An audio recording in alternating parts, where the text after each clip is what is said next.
நாம் முழுவதுமாக இன்றைக்கு நாம் தியானிக்க போகிறோம். ஒரு 12ஆம் வசனத்தை படிக்கலாம். ஆகையால் இஸ்ரவேலே, இந்த பிரகாரமாக உனக்கு செய்தேன். இஸ்ரவேலே, நான் உனக்கு இப்படி நான் செய்ய போகிறேன். என்ன செய்தாரு? அதுதான் என்ன பார்க்க போகிறோம். நல்லா கவனிங்க. ஆமோஸ் 4ஆம் அதிகாரத்தை விட்டு எங்கே போகாதீங்க. அங்கே அதிலே நீங்கள் திருப்பி வைத்துக்கொள்ளுங்க. என்ன செய்தார்? கர்த்தர் எகிப்திலே அடிமையாக இருந்த 430 ஆண்டுகள் அடிமையாக இருந்த 30 ஆண்டுகள் அடிமையாக இருந்த இஸ்ரவேல் மக்களை மீட்பதற்காக ஒரு காரியத்தை செய்தார். என்ன காரியத்தை செய்தார் சொல்ல முடியுமா? எத்தனை விதமான வாதைகள், அவர்களை மீட்டு வருவதற்காக எத்தனை விதமான வாதைகளை செய்தார்? 10 விதமான வாதைகளை அவர்களை அனுப்பி அந்த இஸ்ரவேலர்கள் என்ன பண்ணார்? அங்கிருந்து மீட்டு வந்தார். அந்த மீட்டு வந்த அந்த மக்களை கானான் தேசத்திலே குடி வைக்க செய்தார்கள். ஆனால் அந்த இஸ்ரவேல் மக்கள், நல்லா கவனிக்கணும், அந்த இஸ்ரவேல் மக்கள் மனம் திரும்பாமல், தேவனிடத்தில் திரும்பாமல் போனார்கள். இந்த ஆமோஸ் 4ஆம் அதிகாரத்தில் 5 முறை என்னிடத்தில் திரும்பாம போனீர்கள் என்பதை அந்த ஆமோஸ் தீர்க்கதரிசி சொல்றார். இன்றைக்கு நம்முடைய வாழ்க்கையில தேவனிடத்திலே நாம் திரும்புகிறோமா என்பதை நாம் பார்க்க வேண்டும். யார் இடத்துல? தேவனிடத்துல திரும்புகிறோமா? கர்த்தர் இந்த ஆமோஸை, ஒரு சாதாரண ஆட்டு பின்னாடி போன ஆமோஸை கர்த்தர் தெரிந்து கொண்டார். இன்றைக்கு ஆமோஸை போலதான் நாம் ஆடுகள் பின்னாக எங்கேயோ போய் திரிந்து கொண்டிருந்ததை அவர் நம்மளை ஒரு நல்ல ஒரு தீர்க்கதரிசியாக, தேவனுக்கு ஒரு மேய்ப்பனாக, அவருக்கு நம்ம என்ன பண்றோம்? ஆடுகளாக வந்து நின்று கொண்டிருக்கிறோம். நல்லா கவனிக்கணும். இல்ல, ஆமோஸ் என்றால் பாரம். ஆமோஸ் ஒரு விசுவாசி, அது விவசாயி. இப்படிப்பட்ட நிலைமை கொண்டு இந்த ஆமோஸை கொண்டு கர்த்தர் இஸ்ரவேல் மக்களுக்கு நான் இந்த காரியத்தை நான் செய்ய போறேன் என்று மறுபடியும் செய்கிறார். என்ன காரியத்தை செய்ய போறேன்னு சொல்றாரு. நான் படிக்கலாமா? 5ஆம் வசனத்தை படிக்கலாம்.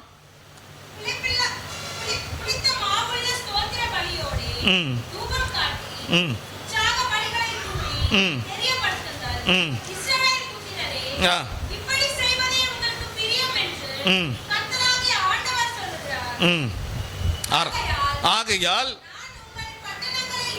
நான் உங்கள் பட்டணங்கள் எல்லாம்,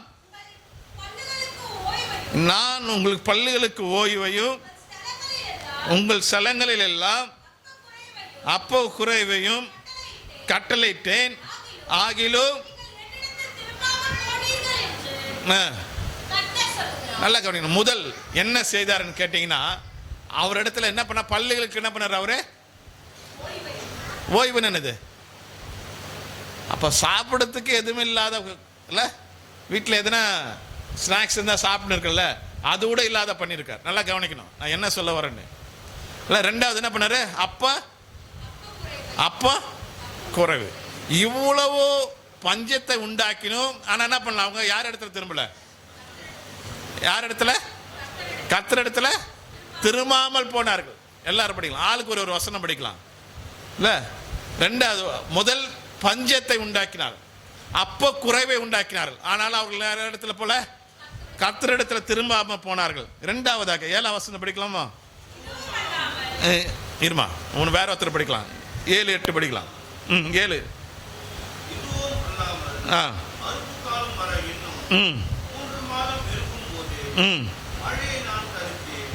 மழையை நான் ஒரு பட்டணத்தின் மேல் மழை பெய்யவும், ஒரு பட்டணத்தின் மேல் பெய்யாமல் இருக்கவும் பண்ணினேன். ஒரு வயலின் மேல் மழை பெய்தது, மழை பெய்யாத மற்ற வயல் காஞ்சி போயிடுச்சு.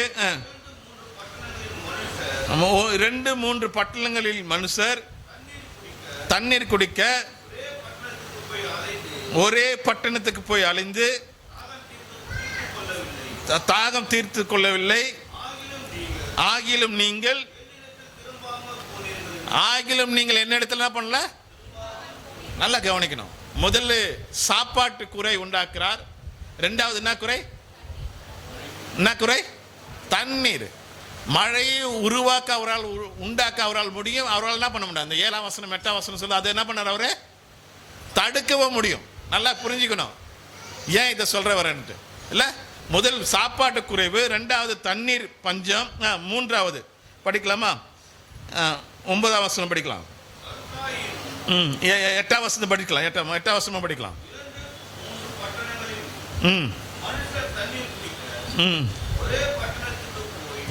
9ஆம் வசனம் இருமா, வேற ஒருத்தர் படிக்கட்டும். அது மாதிரி தான் ஆளுக்கு ஒரு வசனம் படிக்கலாம்.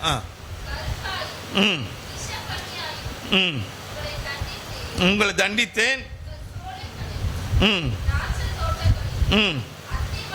அத்தி மரங்களிலும் ஒலிய மரங்களிலும் மிகுதியாகவும் பச்சை புழு அரிசி போட்டது ஆகிலும். நல்லா கவனிக்கணும் இல்லை, நாம் பயிரிடுகிற விளைவு செய்கிற பயிர்களுக்கு மரத்தில் என்ன பண்ணுது, பச்சை புழு என்ன பண்ணுது, பட்டு போச்சு, அது அழித்து போட்டுச்சு. ஆனாலும் நீங்கள் என்ன இடத்துல என்ன பண்ணுங்க, திரும்ப போன நம்முடைய வளர்ச்சியில் நம்முடைய வருமானத்தில் ஒரு பெரிய தடுப்பை உண்டாக்கினார் கர்த்தர். ஆனால் அவர்கள் என்ன பண்ணாங்க, திரும்பாமல் போனார்கள். அடுத்து படிக்கலாமா? 10ஆம் வசனம் படிக்கலாமா? வேற ஒருத்தர் படிக்கலாம். இவ்வளோதானா? படிக்காதுங்க. ஐயா வரும். இதான் யாருன்னா படிச்சுங்க, கிருபார ஐயா விட்டுட்டு இவங்கள கையில் இவங்களா நீங்களா ஸ்கூல் போவதா இருக்கீங்க? சொல்லல ஐயா, நீங்கள் தான் படிக்கணும். இப்போ ரெடியாக இருங்க. நீங்கள் கவனிங்க, என்ன கவனிங்க, என்ன பாருங்களேன்.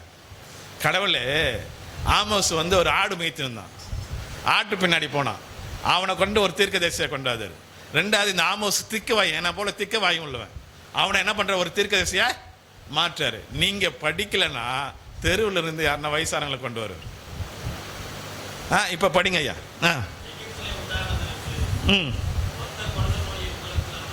அனுப்பினேன்,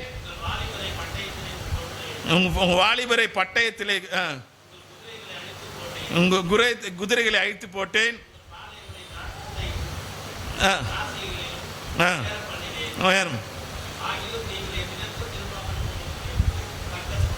இது எத்தனாவது? 4வது இல்ல? பயங்கரமான என்ன சொல்லலாம், பயங்கரமான அடி, பட்டயத்தில் அடி, வாலிபர் குதிரைகள் எல்லாவற்றையும் வெற்றி போடுகிற தெய்வம்.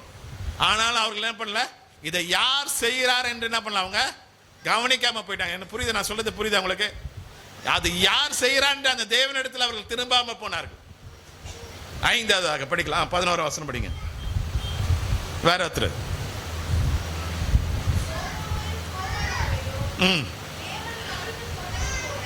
தேவன் கவிழ்த்து போட்டது போல உங்களையும் கழுத்து போட்டேன், நீங்கள் அக்கினி நின்று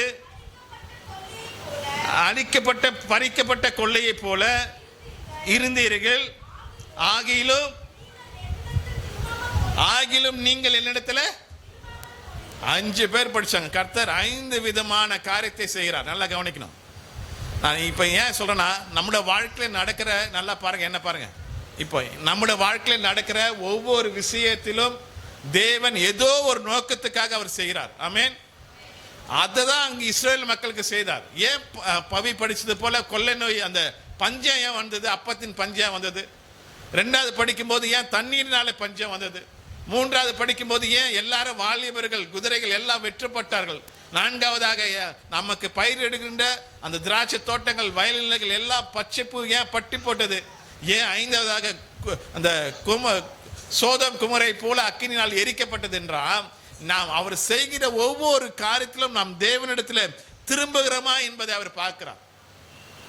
நான் சொல்றேன், இதன் மூலமாக கடவுள் நம்மளோட எனக்கு பேசுகின்ற காரியம் என்ன தெரியுமா? நம்முடைய வாழ்க்கையில, நம்முடைய குடும்ப வாழ்க்கையில கர்த்தர் ஒரு காரியத்தை செய்கிறார்னா அது எப்படியாவது தேவனிடத்தில் அவர் திரும்ப விரும்புகிறார். ஆமென். உங்களோட வாழ்க்கையில நீங்க லேசா வந்துட்டீங்களா? இந்த ஆலயத்துக்கு லேசா வந்துட்டீங்களா? ஏதோ ஒரு காரியத்தை கர்த்தர் இருந்து உங்களுக்கு விடுதலை கொடுத்தார். அன்றைக்கு எப்படி எகிப்து மக்களை 430 ஆண்டுகள் எகிப்திலிருந்து விடுதலை கொடுக்க கர்த்தர் எப்படி 10 விதமான வாதைகளை கர்த்தர் கொண்டு அவளை மீட்டாரோ, அதே போலதான் இன்றைக்கு இங்கு நம்மை அவர் என்ன பண்றார், ஏதோ ஒரு காரியத்திலிருந்து மீட்டு நம்மளை கொண்டு வந்திருக்கிறார். ஆனால் நாம் தேவனிடத்தில் திரும்புகிறோமா என்பதை நாம் பார்க்க வேண்டும். நான் இதை செய்தேன். இப்ப படிக்கலாம், 11 வசனம் படிக்கலாம், 12 வசனம். ஆகையால் இஸ்ரவேலே இந்த பிரகாரமா செய்தேன். அப்பத்தின் குறையில் வந்தது, தண்ணீர் குறை வந்தது, நம்முடைய பயிரிடுகிற பயிர்கள் எல்லாம் பட்டு போச்சு, நம்முடைய வாலிபர்கள், நம்முடைய ஆடு மாடுகள் எல்லாம் வெற்றுண்டு போயினது, நம்முடைய தேசமே அக்கினியால் கவிழ்க்கப்பட்டது. ஆகையால் இப்படி நான் செய்தேன். இஸ்ரவேலே, இந்த 5 விதமான காரியத்தை யார் தான் செய்தது? யார் தான் செய்தது? கர்த்தர் தான் செய்தார். நான் மறுபடியும் சொல்றேன், நம்மளோட வாழ்க்கையில் நடக்கிற எல்லா காரியத்தையும் கடவுள் தான் அனுமதிக்கிறார், அவர் தான் செய்கிறார். ஆனால் நாம் தேவனிடத்தில் திரும்புகிறோமா என்பதை பார்க்க வேண்டும். நீங்க கேட்கலாம், நான் ஏன் அந்த தேவனிடத்தில் திரும்பணும்? ஏன்? அந்த தேவன் எப்படிப்பட்டவர்? நான் மறுபடியும் சொல்றேன், நீங்கள் வேதத்தை படிக்கும் போது அந்த வேதத்தில் தேவன் யார் என்பதை நீங்க கண்டு கொள்ள முடியும். நம்முடைய கடவுள் எப்படிப்பட்டவர் என்பதை நீங்க பார்க்க முடியும். வேதத்தில் மட்டும்தான் பார்க்க முடியும், அல்லது இயற்கையிலே பார்க்கலாம் இல்ல. நம்முடைய தேவன் எப்படிப்பட்டவர் என்பதை இப்போ நம்ம படிக்கலாமா? 13ஆம் வசனம். அவர் யார் உருவாக்கினவர்? நீங்க பாக்குறீங்களா? பர்வதத்தை பாக்குறீங்க, மலைகளை பாக்குறீங்க, எவ்வளவு அழகா இருக்குல்ல. அதுக்காகவே பல ஆயிரம் ரூபாய் செலவு பண்ணி ஞாயிற்றுக்கிழமை லீவ் போட்டு சபைக்கு போகாம ஊரை சுத்தலான்னு போய் சுத்தி பார்க்கிறோம். ஆனா அது உண்டாக்கினவர் யார்? அது உண்டாக்கினவர் யார்? கர்த்தர். நான் யாரை ஆராதிக்கிறேன்? நான் யார் இடத்துல திருமணம் தெரியுமா? நான் யார் இடத்துல சரணடைனேன் தெரியுமா? இந்த பர்வதங்களை உருவாக்கின தேவன் இடத்துல. அவர் லேசான கடவுள் இல்லைங்க, அவர் லேசான கடவுள் அல்ல. அவர் பர்வதங்களை உருவாக்கினவர். என்னது? காற்றுல மனுஷன் வாழ முடியுமாங்க? அந்த காற்றை நமக்கு கொடுப்பது யாரு? அந்த கர்த்தர் இடத்துல திரும்புறோமா? அந்த தேவன் இடத்துல திரும்புறோமா? எத்தனை நாள் மறந்து போயிடும் அந்த தேவனை துதிப்பதில். காற்றை சிருஷ்டித்தவரும் மனுஷனுடைய நினைவுகள். நல்லா கவனிக்கணும். இப்ப பேசுங்க. ஒரு மனுஷன் எல்லா நினைவும் மறந்துட்டான். அவன் இப்ப எந்த ஸ்டேஜில் இருக்கிறான்? என்ன ஸ்டேஜ்? நம்மளை கோமா ஸ்டேஜுக்கு போகாதபடிக்கு நம்மளை தடுத்து வைத்தது யார்? அந்த வசனம், அந்த வார்த்தை அங்கதானே அதானே சொல்லுது. மனுஷனுடைய நினைவுகளையும் ஐயா உங்களுக்கு கேட்ட சொல்லத்துக்குண்ணா, எனக்கு இப்போ கொஞ்ச நாளாக நல்லா வேலை செய்கிறேன். நான் போன ஞாயிற்றுக்கிழமை, அந்த முந்தின ஞாயிற்றுக்கிழமை போயிட்டு படுத்தேன். ஆராதனை முடிச்சுட்டு போய் படுத்தேன். எழுந்துட்டேன் ஒரு 3 மணிக்கெலாம். என்ன நாள்னு எனக்கு தெரியலங்க. 7 மணி ஆயிடுச்சா, வேலைக்கு போனோமா, சுத்தமாக மறந்து போச்சு. ஒரு 5 நிமிஷத்துக்கு அப்புறம் தான் சண்டே கிளாஸ் நடக்க போகுது, இன்னைக்கு ஜெப கூட்டம் இருக்குது அப்படின்ட்டு என்ன பண்ணுது, எனக்கு நினைவு வருது. நான் சொல்லுது உங்களுக்கு புரியுதா? நம்முடைய நினைவுகளை இன்னார் என்று வெளிப்படுத்தவே ஒரு தேவன் நமக்கு தேவைங்க. அது மறந்துட்டுமா, அது இல்லைன்னா நம்ம எல்லாரும் என்ன யாரு, நம்ம என்ன ஸ்டேஜில் இருக்கிறோம்? கோமா ஸ்டேஜில் நோயாளியா இருக்கிறோம். அந்த நோயை யாருமே குணப்படுத்த முடியாது. நான் சொல்றேன், இன்னைக்கு ஒரு பொன்னான நாள், இன்னைக்கு ஒரு பாக்கியமான நாள். இன்னைக்கு கர்த்தரிடத்தில் திரும்புவோம். ஏனென்னா அவர் காற்றை உருவாக்கினவர், அவர் பர்வதங்களை உருவாக்கினவர், அவர் மனுஷனுடைய நினைவுகளை, தோற்றங்களை, எண்ணங்களை அவர் நமக்கு ஒவ்வொரு நாளும் நினைப்படுத்தி கொண்டிருக்கிற தேவன். அவரிடத்துல திரும்புவோம். படிக்கலாம்.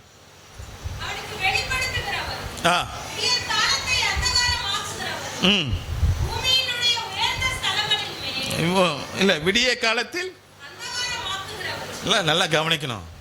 விடிய காலத்தில் அந்தகாரமாய். அப்போ நாம் எழுந்துக்கும் போது வெளிச்சமா இருக்கிறதுனா அந்த வெளிச்சத்தை உண்டாக்கினவர் யார்? அந்த இடத்துல தேவனத்தை அது நீங்க பாருங்களேன். நீங்க கொஞ்சம் பாருங்களேன். காலையில எழுந்து உங்க வீட்டான காக்கா இருந்ததுன்னா, குருவி இருந்தது, அது என்ன பண்ணாது? அது என்ன பண்ணா? காலையில என்ன பண்ணாது? அதெல்லாம் எங்க தெரியுது? நான் ஏசி போட்டு படுத்தேன்னா 10 மணிக்கு தான் எழுந்துக்கிறேன் அப்படி சொல்ற மாதிரி தெரிஞ்சது. கொஞ்சம் பாருங்களேன். அதெல்லாம் காலையில எழுந்து என்ன பண்ணுது? கடவுளை துதிக்குது. அதான் வேதம் எனக்கு சொல்லுது. அதான் கடவுளை துதிக்குது. அது ஆனால் நம்ம எப்படி, நான் சொல்லுவேன், அடிக்கடி சொல்லுவேன், எங்கள் ஊழியக்காரர் சொல்லி கொடுத்தாரு, பன்னி போல சேத்துல பத்து அப்படி ஏந்து அப்படி ஓடிக்கணும் இருக்கமா. கடவுளை துதிக்கலாம், அது பன்னியான வாழ்க்கை தான். காலையிலேருந்து ஜோமல்லாம் அது பன்னியான வாழ்க்கை தான். நம்முடைய வாழ்க்கையிலே ஒவ்வொரு நாளும் அந்தகாரம் ஆகாதபடிக்கு வெளிச்சத்தை கொடுக்கிற தெய்வம். நாம் எழுந்து ஒவ்வொரு நாளும் அழுவாதபடிக்கு நம்மளை கண்ணீரை களிப்பாய் மாற்றுகிற தெய்வம். அந்த இடத்துல நாம் திரும்புறோமா பாருங்க. அதுல இருந்து படிக்கலாமா? பூமியின் உயர்ந்த ஸ்தலங்களின் மேல் எல்லாம் எங்க உலாவுகிறார் உங்களுக்கு தெரியுமா?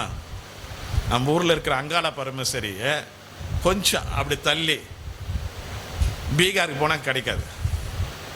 அங்க போய் அங்காள பரமேஸ்வரன் யாருன்னு கேட்டா சொல்லுவாங்களா? எங்க சொல்லுவாங்களாங்க? ஆனால் நான் தைரியமாக சொல்லுவேன், இந்த பூமியுடைய கடைசி பரிந்து போயிட்டு உலகத்தின் ரட்சகர் இயேசுநாதர் யாருன்னு கேட்டா யாராவது ஒரு மனுஷருக்கு தெரியுங்க. அவர் இந்த பூமியின் மேல் உலாவுகிற தெய்வம்.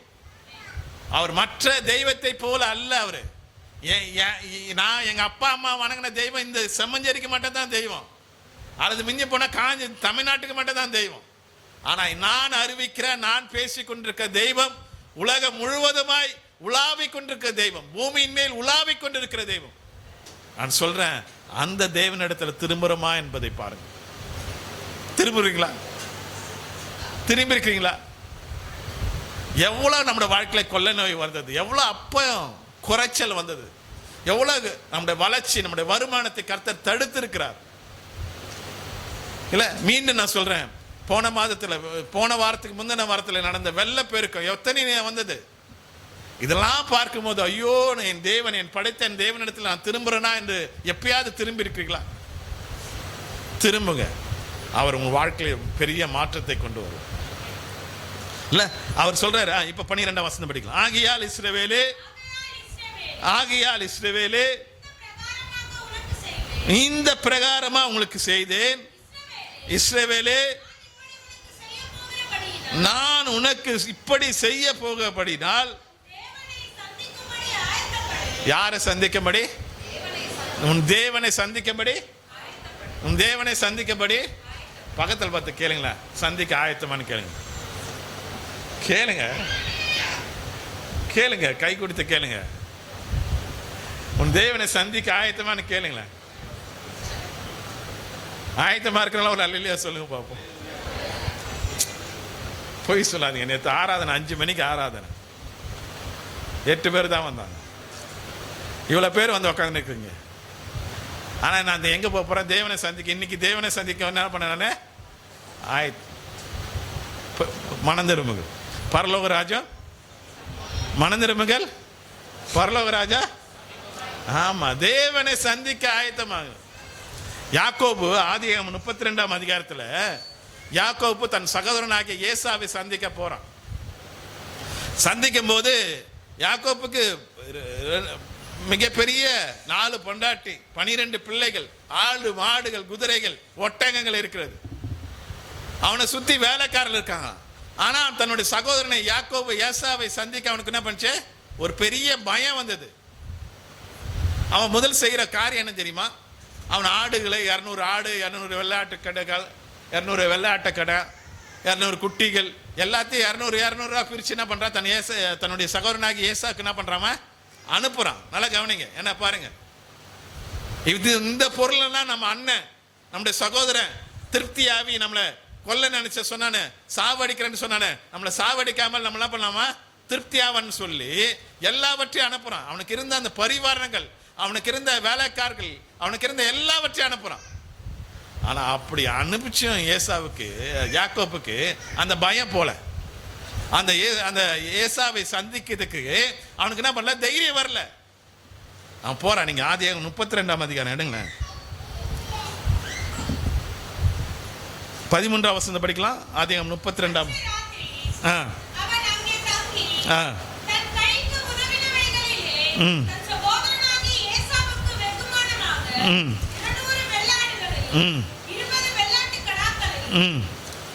இல்ல இப்படி கொடுத்துருக்கான். கொடுத்துட்டு 24ஆம் வசனம் படிக்கலாம். எல்லாவற்றையும் கொடுத்துட்டான், வெகுமதி எல்லாம் கொடுத்துட்டான். நீங்கன்னா போயிட்டு 13ஆம் வசனத்துல இருந்து படிங்க என்னென்ன வெகுமதி கொடுத்தான். அப்படி கொடுத்துட்டு யாக்கோப்பு அவன் திருப்தி ஆகல, அவனுக்கு ஒரு தைரியம் வரல. நீங்க சொல்றீங்க நான் தேவனை சந்திக்க ஆயத்தன் சொல்றீங்க, உங்களுக்கு அந்த தைரியம் இருக்குது, அதுக்காக கடவுளுக்கு சோத்திரம், பின்னாடி பார்க்க போறோம் சரியா. அந்த தைரியம் இருக்குது. ஆனா இந்த யாக்கோப்புக்கு தைரியம் இல்லை. ஆடு கொடுத்துட்டான், ஆட்டுக்குட்டியை கொடுத்துட்டான், கடாவை கொடுத்துட்டான், குதிரை கொடுத்துட்டான், ஒட்டகங்களை கொடுத்துட்டான், வேலைக்காரங்களை கொடுத்துட்டான், எல்லாத்தையும் கொடுத்தாலும் அந்த யாக்கோப்புக்கு திருப்தி ஆகல. அவன் சொல்றான் 24ஆம் வசனத்துல, யாக்கோப்பு பிந்தி தனித்திருந்தான், அப்பொழுது ஒரு புருஷன் பொழுது விடியமளவோ அவனோடு போராடி அவன் மேற்கொள்ளாததை கண்டு தொட்டான். அதனால் அவன் போராடுகையில் சுருங்கிற்று. அவன் நான் போகட்டும், நான் பொழுது விடுகிறது என்றான். அதற்கு அவன் நல்லா கவனிக்கிறான். யாக்கோபுக்கு தெரியுது தன் சகோதரனை சந்திக்கிறனா தேவனிடத்திலிருந்து ஒரு பெரிய ஆசீர்வாதம் வேணும். நாம் நினைச்சு கொண்டிருக்கிறோம் ஆடு மாடு குதிரை செல்வங்கள் பொருள்கள் இருந்தா நமக்கு ஒரு பெரிய ஆசீர்வாதம், வீடு இருந்தா பெரிய ஆசீர்வாதம் நினைக்கிறோம். அது அல்ல ஆசீர்வாதம். ஆமென், புரியுதா? அது அல்ல ஆசீர்வாதம். தேவன் நம்ம ஆசீர்வதிக்கிறாரு, அந்த ஆசீர்வாதம் தான் தங்கம். ஐஸ்வர்வானுக்கு எல்லாம் இருந்தது, ஆனா தேவனுடைய ஆசீர்வாதம் இல்லை. அவன் மரித்தான், எங்க போனா? நரகத்துக்கு போனான். லாசருக்கு தேவனுடைய ஆசீர்வாதம் இருந்தது, அவன் மரித்தான், ஆபிரகாம் மடியிலே போனான். இன்றைக்கு நாம் யாரை எந்த ஆசீர்வாதத்தோடு வாழ்கிறோம் என்பதை பாருங்க. அதுதான் பவுல் சொன்னார், பூமிக்குள்ளவைகளை தேடாதீங்க, கர்த்தரையே தேடுங்க. நாம் எதை குறித்து நாம் தேடிக்கொண்டிருக்கிறோம்? எது ஆசீர்வாதம் இல்ல? அவன் சொல்றான், நீர் என்னை ஆசீர்வதித்தால் உடைய உண்மை போ, நீர் என்னை ஆசீர்வதியும் சாமி.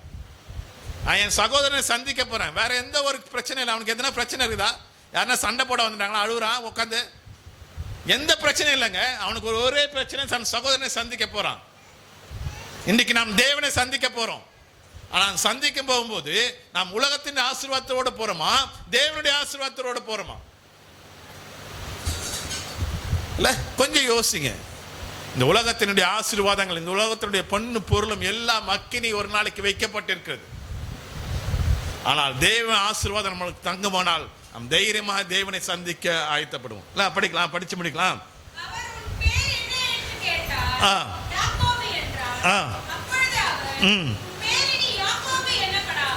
உன் பேர் இனி யாக்கோபு என்னப்படாமல் இஸ்ரவேல். அவன் வாழ்க்கையே மாற்றினான். இப்ப தைரியமா போய் ஏசாவை போய் சந்திக்கிறான்.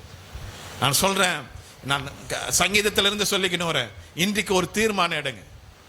உன் வாழ்க்கை மாறணும். தாவீதை போல ஒரு தீர்மானம் எடுங்க. நான் இப்படி ஒரு கட்டுப்பாடான ஒரு வாழ்க்கை வாழ்வேன், என் தேவனுக்கு பிரியமான ஒரு வாழ்க்கை வாழ்வேன், என் தேவனிடத்தில் திரும்புகிற ஒரு வாழ்க்கை வாழ்வேன், என் தேவனிடத்தில் சந்திக்க ஆயத்தமுள்ள ஒரு வாழ்க்கை வாழ்வேன். அவரை சந்திக்க ஆயத்தப்படுகிறோமா என்பது பாருங்க.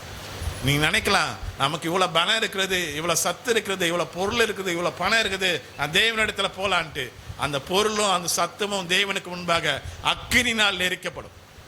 அவர் வரும்போது சாதாரண மனுஷனா வரப்போறது இல்லைங்க. அவரு அக்கினி ஜோலியோடு இரு கரம் கையில இரு பட்டயத்தோடு வரப்போறார்.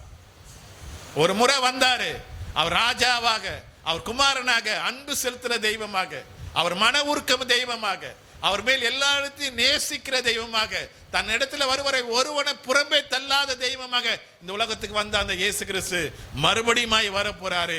இரு கரத்திலும் இரு பட்டயத்தோடு அவர் வரப்போறார். அவர் சந்திக்க ஆயத்தமாய்ப்போ, ஆயத்தமா இருக்கலாம் சொல்ற அல்லையா? சொல்லுங்க பாப்போம். நான் ஏன் ஆயத்தப்பட வேண்டும்? ஒரு 3 காரியத்தில் ஒரே அதிகாரத்தில் சொல்லி நான் முடிக்கிறேன். நான் ஏன் ஆயத்தப்பட வேண்டும்? மத்தேயு 25ஆம் அதிகாரத்தை திருப்பிக் கொள்ளலாமா? மத்தேயு 25ஆம் அதிகாரத்தை திருப்பி 13ஆம் வசனம் படிக்கலாம். 10ஆம் வசனம் படிக்கலாம். நல்லா கவனிங்க. அப்படியே அவர்கள் வாங்க போன போது மணவாளன் வந்துவிட்டார். ஆயத்தமாயிருந்தவர்கள், நான் சொன்னல ஆயத்தமாயிருப்படுங்க, ஆயத்தமா படுங்கன்ட்டு. இன்றைக்கு ஆயத்தப்படுங்க. ஏன்னா மனுஷகுமாரன் எப்போ வருவாருன்னு தெரியாது. இப்ப ஆயத்தப்படுங்க, அவரை சந்திக்க ஆயத்தப்படுங்க. ஆயத்தமா இருக்கீங்களா? ஏன் இல்லைங்க? இல்லை, இந்த 5 பேரை நல்லா கவனிக்கிறேன். என்ன பாருங்க, இந்த 5 பேரும் மணவாளனை சந்திக்க வந்தவர்கள். மணவாளன் அவர் பேரை எழுதி வச்சிருந்தாரு. நான் உங்களை பார்க்கிறேன், நீங்க என் கூட வாங்க. எப்படி நம்ம இப்போ சபையில் ஒரு அங்கத்தினராக இருக்கமோ அதே போல அவங்களும் அந்த சபையில் அங்கத்தினராக இருந்தவர்கள். ஆனா அவர் வர ஆயத்தம் இல்லாததுனால எப்போதை போல இருந்தாங்க. நம்ம இருக்கல, பார்க்கலாம், நாளைக்கு சேர்ந்துக்கலாம், காசு வரட்டும், பொழுது வரலட்டும், நாளைக்கு செய்யலாம், தள்ளி போறல. அதே போல இவர்களை தள்ளி போட்டவர்கள். அவளுக்கு ஆசை, எப்படியாவது மணவாளனை சந்திக்கணும் ஒரு ஆசை இருந்தது. நான் மறுபடியும் இந்த பகுதியை வரேன். அவர் சந்திக்க ஆயத்தமா இருந்தார்கள். ஆனா ஆயத்தமா இருந்த அவர்கள் அங்க எதுக்கு தான் போறாங்க? என்ன வாங்க எதுக்கு தான் போறாங்க? யாரை சந்திக்க தான் போறாங்க? மணவாளனை சந்திக்க தான் போறாங்க. இயேசுநாதரை சந்திக்க தான் போறாங்க. ஆயத்தமா இருக்காங்க, ஆயத்தப்படுறாங்க. ஆனா அந்த நேரத்துல, அந்த இடைவெளி இருக்குல்ல, அந்த நேரத்துல இயேசுநாதர் வந்துட்டார், மணவாளன் வந்துட்டார். வேதவசனம் எப்படியா சொல்லுது? அவர் திருடன் வருவதை போல என்ன பண்ணுவார்? வருவார். அவர் சடிதிலே வருவார். எதுக்கு தெரியுமா ஊழியம் செய்யுங்கன்னு சொல்றேன்? எதுக்கு தெரியுமா? ஆராதனை பங்கு பெறுங்க, ஜெப கூட்டத்துல பங்கு பெறுங்க, உங்களை ஆயத்தப்படுத்துங்கன்றான். அவர் எப்ப வருவார்னு தெரியாதுங்க. அவர் எப்ப வருவார்னு தெரியாது. இஸ்ரவேலே, உனக்கு செய்ததை இதே இன்னும் நான் செய்வேன், உனக்கு இப்படியா நான் செய்தபடினாலே அவரை உன் தேவனாகி கர்த்தரை சந்திக்கும்படிக்கு ஆயத்தப்படு. அவர் எப்போ வருவார்னு தெரியாதுங்க. இவர்கள் மணவாளன் வருவதற்காய் தங்களை அலங்கரித்தவர்கள், ரட்சிப்பின் வஸ்திரத்தை போட்டவர்கள். இந்த 5 பேர் நல்லா கவனிங்க. 5 பேர் கையில் என்ன இருந்தது? தீவட்டி இருந்தது. அவர்கள் ஆயத்தமா இருக்குது. அவர்கள் ரொம்ப தைரியமா இருந்தாங்க, நான் சந்திக்க போறேன்ட்டு. ஆனா அவர் வரும் நேரத்தில் அவர்களிடத்துல என்ன இல்லை? தேவனை சந்திக்க அவர்களிடத்துல அவர் தேவனை பார்ப்பதில்லை, தேவனோட போவதுக்கு அவங்க இல்ல, கையில எண்ணெய் இல்லை, போய் வாங்கி வந்தலான்னு போனாங்க. அதுக்குள்ள வந்துட்டார். அவங்கள பார்த்து சொல்றாரு, அவங்க அந்த 5 பேரும் கர்த்தருக்காய் காத்து கொண்டிருந்தவர்கள். இன்னும் சொல்ல போனா தன் வீட்டை, தன் சொந்த பந்தங்களை விட்டுட்டு அந்த இடத்துல வந்து காத்து கொண்டிருந்தாங்க. தன் குடும்பத்தை விட்டுட்டு வந்தாங்க, தன்னுடைய பிள்ளைகளை விட்டு வந்தவங்க, எல்லாத்தையும் விட்டு வந்தாங்க. கடைசி சில மணி நேரத்தில் அந்த மணவாளனை பார்ப்பதுக்கு, அவர் சந்திப்பதுக்கு அவங்க என்ன பண்ணாங்க? தவறி விட்டார்கள். இன்றைக்கு நம்முடைய வாழ்க்கையில நாம் தேவனை சந்திக்க ஆயத்தமா இருக்கிறோம்னு சொல்லுவோம்னால், நம்முடைய வாழ்க்கையுடைய நிலைமை எப்படி இருக்குன்னு அறிந்து கொள்ளணும். நாம் கர்த்தரை எப்படி ஆராதிக்கிறோம் என்பதை அறிந்து கொள்ள வேண்டும். நாம் தேவனுக்காக எப்படி பயந்து உள்ள ஒரு வாழ்க்கை வாழ்கிறோம் என்பதை அறிந்து கொள்ள வேண்டும். இவர்கள் நல்லா கவனிக்கிறேன். இன்னொரு வார்த்தை சொல்றேன். இவர்கள் 5 பேரும் தேவனுக்கு பயந்து இருந்தா தூக்கம் வருமா? தூங்கி இருப்பாங்களாங்க? பயம் இல்லாத ஒரு வாழ்க்கை, பக்தி இல்லாத ஒரு வாழ்க்கை. நம்ம சொல்ல நாளைக்கு பார்த்துக்கலாம், இன்னைக்கு தானே, இன்னைக்கு விட்டுட்டு நாளைக்கு போய் ஜெபம் பண்ணிக்கலாம். நீங்க அவரை சந்திக்க வேண்டுமானால் அவர் எப்போ வருவார்னு தெரியாதுங்க.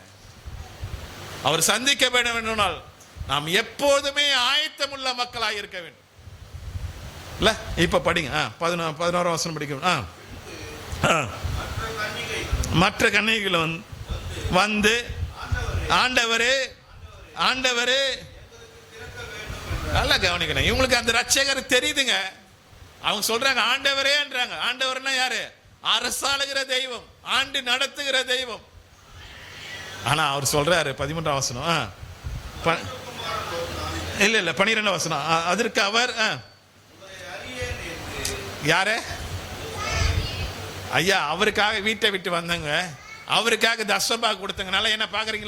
மணவாளனை இயேசுநாதரையே விட்டுட்டாங்க. அவர்களை பார்த்து அவர் சொல்றாரு, நீங்க யாருன்னு தெரியாதுங்க. அவன் சொல்லியிருக்கலாம். அங்க நல்லா கவனிக்கணும், பின்னாடி பார்க்க போறோம். அந்த அவர் இடத்துல பேசுறதுக்கு இடமே கிடையாதுங்க. எதிர்த்து பேசுறதுக்கு ஒரு வார்த்தையும் கிடையாது. நான் உங்களை அறியேன்,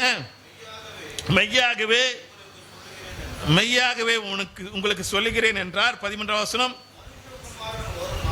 மனுஷகுமாரன் வரும் நாளையாவது நீங்கள் அறியாது இருக்கபடியால் விழித்திருங்கள், ஆயத்தமாயிருங்கள். 4 அப்புறம் என்னது? என்னது? நாளைக்கு என்னது? நோடியும். நம்ம கொஞ்ச நேரம் டிவி பார்த்துட்டு தூங்கலாம், அப்புறம் பைபிளை படிக்கலான்றல. கொஞ்ச நேரம் அங்கே போயிட்டு வீட்டில் உட்காந்து, பக்கத்து வீட்டில் உட்காந்து கதை பேசிட்டு வந்து ஜெபம் பண்ணலான்றல. அந்த நாளைக்கெல்லாம் போயிடும். அதில் ஏதாவது தேவனுக்கு பிரியமில்லாத இருக்குமானால் அந்த நாளிகையில தேவன் வந்துட்டாருன்னா உன் வாழ்க்கை என்ன பண்ணா? அம்போ தான். ஐயோ இவ்வளவு காணிக்கை கொடுத்தனேன், இவ்வளவு தசமாக கொடுத்தனேன், இவ்வளவு நாள் ஓடுனேன், இதுக்காக என் பொண்டாட்டிக்கு செய்யாதெல்லாம் ஆலயத்துக்கு செய்தனே எனக்கு பேசினாலும் ஆண்டவர் சொல்லாரு, நான் உங்களை அறிய, நீ யாருன்னு தெரியாது.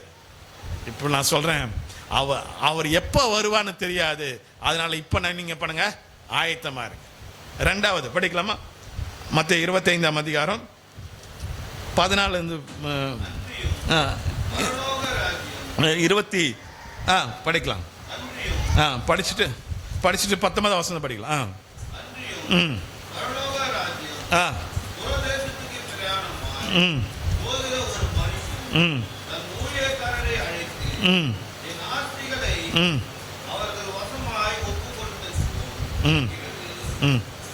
இல்லை, இந்த 14ஆம் வசனத்திலிருந்து தேவன் அந்த எஜமான் அல்லது ஒரு இயேசு கிறிஸ்து தன்னிடத்தில் வரத்தை கொடுத்தவர்களிடத்தில் அவர் கணக்கு கேட்க போறார். ஆமென். கணக்கு கேட்க போறார். அந்த கணக்கு ஒப்புவிக்க நம்ம ஆயத்தமா இருக்கிறோமா என்பதை பார்க்கணும். நான் போன வாரத்தில் கேட்டேன், யார் இடத்துலலாம் வரம் இல்லாத இருக்குதுன்ட்டு. எல்லார் இடத்துலையும் வரம் இருக்குது. ஆமென். எல்லார் இடத்துல தாழ்ந்து இருக்கிறது, எல்லார் இடத்துல பலம் இருக்கிறது. எல்லாருக்கும் வேதத்தை படிக்க தெரியும். படிக்க தெரியாது யாரும் இருக்கீங்களா? ஒன்றும் கிடையாது. ஜோமான தெரியாது இருக்கீங்களா? யாரும் கிடையாது. எல்லாருக்கும் தெரியும். எல்லார் இடத்திலும் கர்த்தர் வரத்தை கொடுத்திருக்கார். ஒரு இடத்துல 5 தாளந்தை கொடுத்திருக்கார், ஒரு இடத்துல 2 தாளந்தை கொடுத்திருக்கார், ஒரு இடத்துல ஒரு வருடத்துல 1 தாளந்தை கொடுத்திருக்கார். 19ஆம் வசனம் படிக்கலாம்.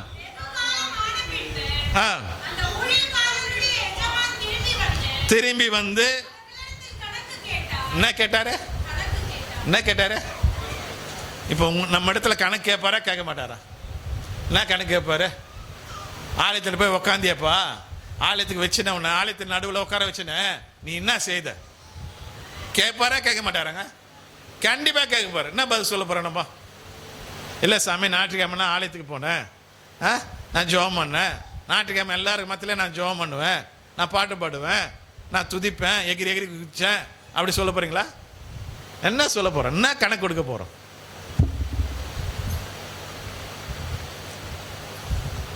அவர் என்ன கணக்கு கொடுக்க போறோம் நம்ம? என் மூலியமா இந்த சபைக்கு 4 ஆத்துமாங்கள் வந்தாங்க. நான் அவங்ககிட்ட உட்காந்து பேசி அவங்கள என்ன பண்ண, நான் சபைக்கு கொண்டு வந்தேன். அப்படி நம்மளால சொல்ல முடியுமா? சொல்லுங்க, ஒரு அலையிலையா சொல்லுங்க பார்ப்போம்.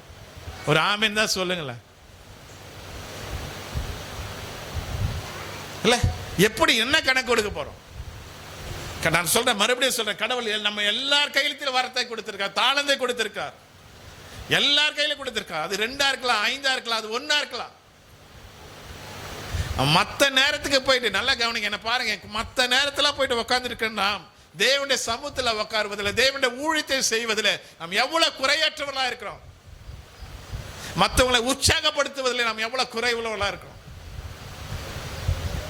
தேவன் நம்ம இடத்துல கணக்கு கேட்டா என்ன ஏன் கணக்கு கொடுப்போம்? அங்கெல்லாம் சாக்கு போக்கெல்லாம் சொல்ல முடியாது. இல்ல, அவன் ஒவ்வொரு தாளந்து வாங்கினவன் சொன்னான் பாத்தியா, 24ஆம் வசனத்துல வந்து, ஆண்டவரே நீ விதைக்காத இடத்துல அறுக்கிறவரும், நீ எப்படிப்பட்ட தேவன் என்பது எனக்கு தெரியும் சாமி. அறிவேன். ஆகியால் யாருக்கு பயந்து? யாருக்கு பயந்து? கடவுளுக்கு பயந்து. அவன் கடவுளுக்கு சொல்றான், நாங்கள் பயந்து கடவுளுக்கு பயந்து போய் நான் தாழ்ந்த நிலத்தில் புதைத்து வைத்தேன், இதோ உம்முடையதை வாங்கிக் கொள்ளும் என்றான். அவன் கணக்கு ஒப்பு இருக்கிறான்.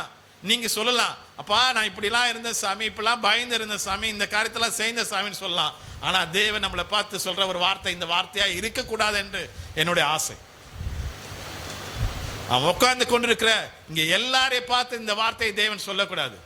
அந்த ஒரு தாழ்ந்தவன் பார்த்து அவர் சொல்றாரு, நான் படிக்கலாம். அவனுடைய எஜமான் பிரயோஜனமாக பொல்லாதவனும் என்னது நான் எங்கள் வீட்டில் சொல்லுதான் அடிக்கடி சொல்லுது. இந்த ஆலயத்துக்கு போனால் ஒரு மணி நேரத்துக்கு முன்னாடி கிளம்புங்களேன். ஏன் என்ன டென்ஷன் ஆக்கினீங்க? இல்லை, எவ்வளோ சோம்பல் உள்ள மக்களாக காணப்படுறோம் நம்ம. நேற்று காலையில் 5 மணி 6 மணி வரைக்கும் உங்களுக்கெல்லாம் அப்படியே கால் கையெல்லாம் வலிச்சுன்னு அப்படியே பத்துனீங்களா வீட்டில்? சொல்லுங்களேன், என்னங்க பண்ணீங்க? நம்ம ஆள்லாம் இருக்காங்க, மாப்பிள்ளைங்களாம் நைட்லாம் போயிட்டு கபடி பார்ப்பாங்க, நைட்லாம் போயிட்டு கிரிக்கெட் பார்த்துட்டு இருப்பாங்க. ஆனால் என்ன பண்ண மாட்டாங்க? சபைக்கு சபைக்கு சபைக்கு சபைக்கு அவங்களுக்கு ரொம்ப தூரம். எவ்வளோ அநியாயம் செய்யறல, எவ்வளோ பெரிய பாவத்தை செய்யறேன்னு தெரியுதா உங்களுக்கு? புரியுதா உங்களுக்கு? சோம்பலும் பொல்லாதமான சோம்பலமான ஊழியக்காரனே, நான் விதைக்காத இடத்தில் அறுக்கிறவர் என்றும் நான் ஒன்றும் இல்லாத இடத்துல நான் சேர்க்கிறவன் என்று அறிந்தோம். அப்படியானால் இருந்தது. அப்பொழுது யாருக்காவது உன்னால முடியல, அது யார் கட்டினா சொல்லி நீயா அனுப்பிச்சிருக்கலாமா? உன் கையில வேதம் இருக்குதுயா. இந்த வேதத்தை பெற்ற மக்கள் உங்களை போல பாக்கிய பெற்ற மக்கள் ஒருவரும் கிடையாது. எனக்கு தெரியும், இன்னும் அரபு நாடுகளிலே மறுபடியும் நான் சொல்றேன், இன்னும் அரபு நாடுகளிலே முழு வேதாகமத்தை எடுத்துன்னு போக முடியாது. ஒவ்வொரு தாளா வச்சு ஒவ்வொரு வாரம் மனப்பாடம் பண்ணி கொண்டிருக்கிற நபர்கள் விசுவாச மக்கள் உண்டு. அவர்களும் பரலோகம் போவாங்க. வேதத்தை மூடி வச்சுட்டு தூங்குற நீங்களும் பரலோகம் போக முடியுமா? இல்ல, எவ்வளவு சோம்பரியான எவ்வளவு பொல்லாப்பான ஊழியத்தை நாம் பண்ணி கொண்டிருக்கோம். கொஞ்சம் நீங்க யோசித்து பாருங்களேன். நீங்க அப்படியே படிங்க, அப்படியே படிச்சுட்டு வந்துட்டு 30ஆம் வசனம் படிக்கலாம். நம்ம சபையை பார்த்து கடவுள் சொல்லாத ஒரு வார்த்தை இந்த வார்த்தை சொல்லணும். பிரயோஜனமற்ற சபை. இந்த சபையில் இருக்கிறவங்களாம் ஞாயிற்றுக்கிழமை ராபோதின பந்திக்கு தான் வருவாங்க. அப்படி சொன்னா அப்படி வருவோம். நான் நம்மளை பார்த்து என்ன சொல்லுவார் அவரே? பிரயோஜனமற்ற ஊழியக்காரனே, இவனை எங்க போடுங்க? புறம்பான இருளிலே தள்ளி போடுங்கள். அங்க அழுகையும் பற்பழிப்பு உண்டாகும் என்று. நல்லா கவனிக்கணும். அவர் சந்திக்க ஆயத்தப்பட வேண்டும். ஏன் தெரியுமா? ஏன் நம்ம ஆயத்தப்படுத்தின? ஏன் இப்ப ஆயத்தப்படணும்? அவர் எப்ப வருவாருன்னு தெரியாது. ரெண்டாவது, அவருக்கு இடத்துல நம்ம கணக்குக்கு ஒப்பு வைக்க வேண்டும். அவர் எங்கிட்ட 5 தாளந்து கொடுத்திருக்கார், 2 தாளந்து கொடுத்திருக்கார், 1 தாளந்து கொடுத்திருக்கார். அந்த கணக்கை நான் ஒப்பு வைக்க வேண்டும். மூன்றாவதாக, ஏன் நான் ஆயத்தப்படுத்தினா, அதே அதிகாரத்தில் நீங்க 32ஆம் வசனம் இருந்து 42ஆம் வசனம் வரைக்கும் படிக்கலாம். 45ஆம் வசனத்தை படிக்கலாம். இப்போது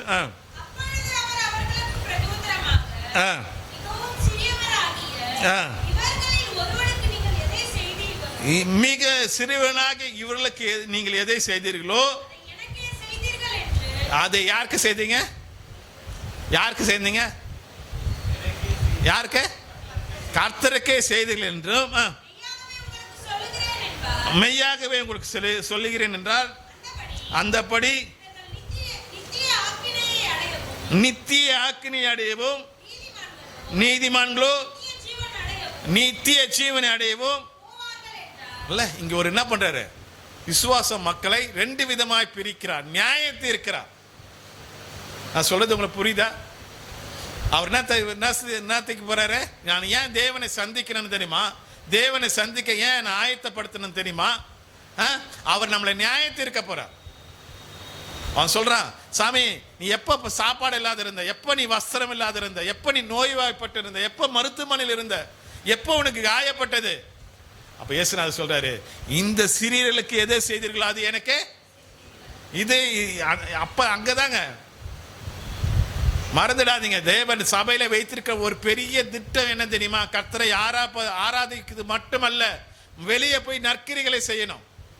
நான் சொல்றது புரியுதா உங்களுக்கு? சொல்றது புரியுதா? இங்க மட்டும் ஆராதிக்கிறவங்களா பரலோகம் போக முடியாது. ஆராதிப்பது மிக மிக அவசியமானது. அதிலும் இரண்டாவதாக வெளியே போயிட்டு வெளியில் இருக்க மக்களை உள்ளே கொண்டு வர நற்கிரிகளை செய்வது, நல்ல காரியங்களை செய்வது, அவர்களை விசாரிப்பது மிக அவசியமானது. அந்த காரியத்தை நம் சபையாரா செய்கிறோமா என்பதை கொஞ்சம் யோசித்து பாருங்க. எதுக்கு பின்வாங்கி போய் கொண்டு இருக்கீங்க? இந்த காரியத்துக்கு பின்வாங்கி கொண்டு போயிருக்கீங்க.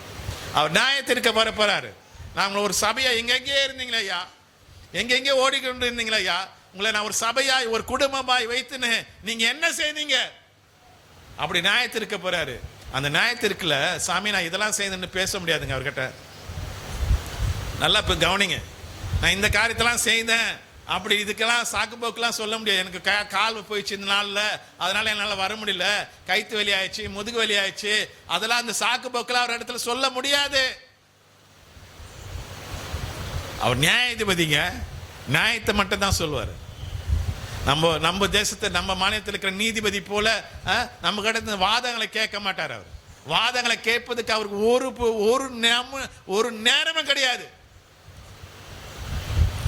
ஒரே வெட்டு தான், போ இந்த சைடு போ அந்த சைடு போ, அவ்வளோதான். அவர்கிட்ட போயிட்டு நம்ம இவ்வளோ ஞானஸ்தானம் எடுத்து சபைக்கு இந்த காரியத்தை செய்த சாமி, இப்படி இருந்த சாமி அப்படிலாம் சொல்ல முடியாது அவர் இடத்துல. அதுக்கு அவருக்கு நேரமே கிடையாது. அந்த நியாய தீர்ப்புல நாம் எங்க நிற்க போறோம்? ஒரே வார்த்தையில முடிக்க போறார்.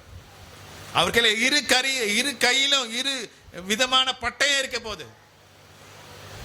நல்ல ஞாபகம் வச்சுங்க, இரு விதமான புத்தகம் இருக்க போது. ஞாபக புஸ்தகம் ஒன்று இருக்கும், அவரிடத்துல ஜீவ புஸ்தகம் இருக்கும். நீங்க இந்த வாழ்நாட்களில் செய்கிற ஒவ்வொரு காரியத்தை ஞாபக புஸ்தகத்தில் அவர் எழுதி வைத்துக் கொண்டிருக்கிறார். அவருக்கு எல்லாம் தெரியும். நாம் அந்த நியாய தீர்ப்புக்கு சந்திக்க நம்ம ஆயத்தப்படுகிறோமா? கொஞ்சம் யோசிச்சு பாருங்க. அப்படி நீங்க ஆயத்தப்படலைன்னா நல்லா கவனிங்க, அவர் உங்களை எந்த நாளிலே வருவார்னு தெரியாதனால நீங்க ஆயத்தப்பட வேண்டும். கணக்கு ஒப்புவிக்க ஆயத்தப்பட வேண்டும், நியாய தீர்ப்புக்கு ஆயத்தப்படணும். அப்படி நீங்க ஆயத்தப்படலைன்னா கடவுள் என்ன செய்வார் தெரியுமா? ஆமோஸ் 4ஆம் அதிகாரத்தை திரும்ப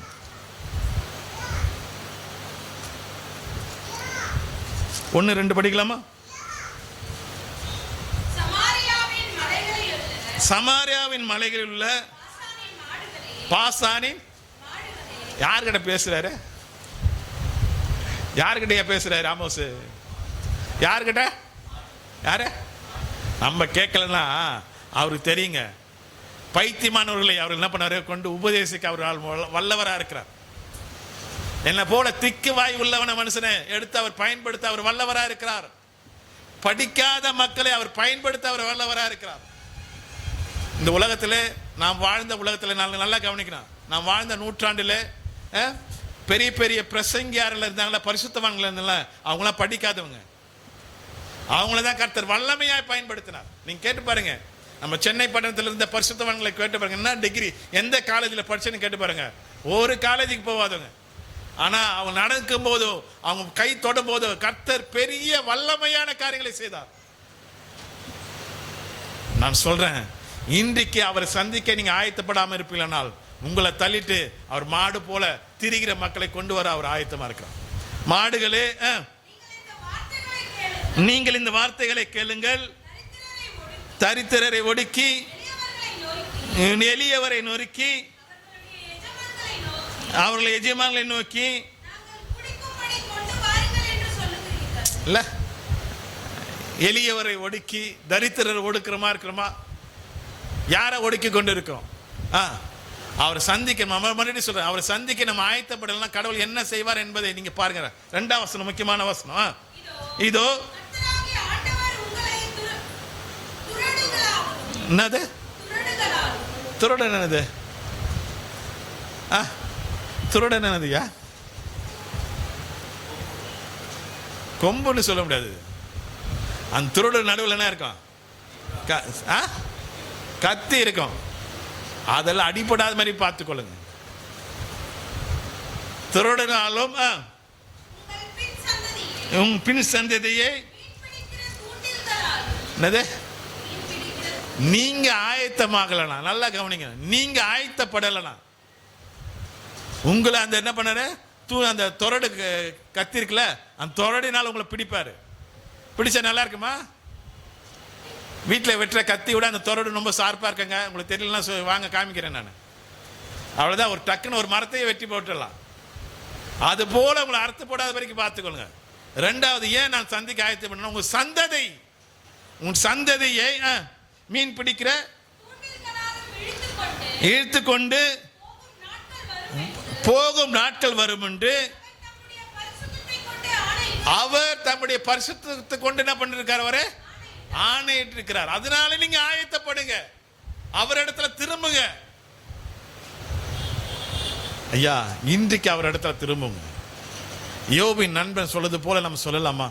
அப்படி நீங்க செய்யுங்க. யோபு 11ஆம் அதிகாரம் 13ஆம் வசனம் படிக்கலாம்.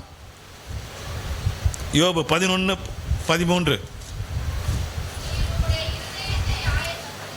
நீங்கள் உங்கள் இருதயத்தை ஆயத்தப்படுத்தி உங்கள் கைகளை அவருக்கு நேராக என்ன பண்ணாங்க, விரித்தார். அப்படியே எழுந்து நிற்கலாமா? அப்படியே எழுந்து நிற்கலாமா? உங்க இருதயத்தை நீங்க ஆயத்தப்படுத்துங்க. இருதயமே மகா திருக்குள்ளதும் கேடு உள்ளதா இருக்கிறது. அந்த இருதயத்தை ஆயத்தப்படுத்துங்க. உங்களுடைய கைகளை அவருக்கு நேராக விரிங்க.